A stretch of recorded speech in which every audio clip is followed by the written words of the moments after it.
Elle a échappé à la punition en raison de la présomption d'innocence. Selon les informations de Carrara, le principal accusé du désormais célèbre meurtre de Brian Formbaugh a recherché la liberté par curiosité et a évité le jugement pour éviter les soupçons. 3 de ses malheureux compagnons ont été condamnés à la prison à vie, tandis que 3 autres ont été libérés sous de faux prétextes. Désolé de vous interrompre, ce rapport peut contenir des commentaires soumis au choix de l'auteur. S'il vous plaît, si vous êtes nouveau sur cette chaîne, veuillez vous abonner et activer la cloche de notification. De cette façon, vous serez averti lorsque nous publierons de nouveaux rapports sur cette même chaîne. Merci. Dans la courte phrase, le juge n'a pas révélé le raisonnement derrière sa décision. André Agladala, le boucher Jingui Jameau et l'agent de sécurité Maxime Nelangari passeront le reste de leur vie derrière les barreaux si la procédure judiciaire qui vient de mener à leur condamnation n'est pas annulée.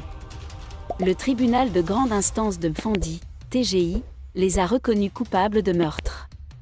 Parce qu'ils étaient des délinquants primaires, il a commué leur peine en réclusion à perpétuité. Ensemble, les criminels ont dû payer des frais de justice de 103 000 francs. Le mécanicien Patrick Nde Muafo, le chauffeur de moto-taxi Gustave Martial Mida et le commerçant Armel Ambourira ont été acquittés sur la base de preuves anecdotiques. Les procureurs ont nommé Catherine Ivana Obama Essomba comme principale accusée, qui a finalement été acquittée. Le tribunal a annoncé la fin du procès public en faveur de Solomon Hamad, décédé lors de son procès à la prison centrale de Kontagui à Yaoundé. Le tribunal a ordonné la libération de l'accusé acquitté, la restitution du téléphone portable de Madame Obama Essomba et la destruction du scellé constitué de la veste et du poignard récupéré, selon le rapport du procureur. Le procès était plein de doutes et le jugement du 12 juillet 2023 a mis fin au procès dans cette affaire alléchante et suspecte. Des retards répétés dans la détermination de la peine alimenteront davantage ces soupçons, donnant l'impression que le document embarrasse TGI avec des côtés louches. Notamment, Catherine Ivana Obama Essomba, l'épouse du principal accusé, Bruno Bijang, est le seul accusé qui semble être en fuite. Le groupe d'experts ne cesse d'accroître ses doutes, attirant l'attention du public sur la justification, motivation, de leur décision. Quoi qu'il en soit, après un long retard dans le verdict, le tribunal a finalement rendu sa décision. Les délinquants mécontents peuvent toujours demander à la Cour d'appel centrale d'obtenir un nouveau procès. Il est à noter que peu après les jugements d'André Agladala, Jingui Jameau et Maxime Nelangari, les avocats des héritiers du défunt, tous parties civiles, ont été visiblement déçus et n'ont demandé que des dommages-intérêts symboliques en francs en réparation du préjudice causé. La famille de feu Boris Formbaugh.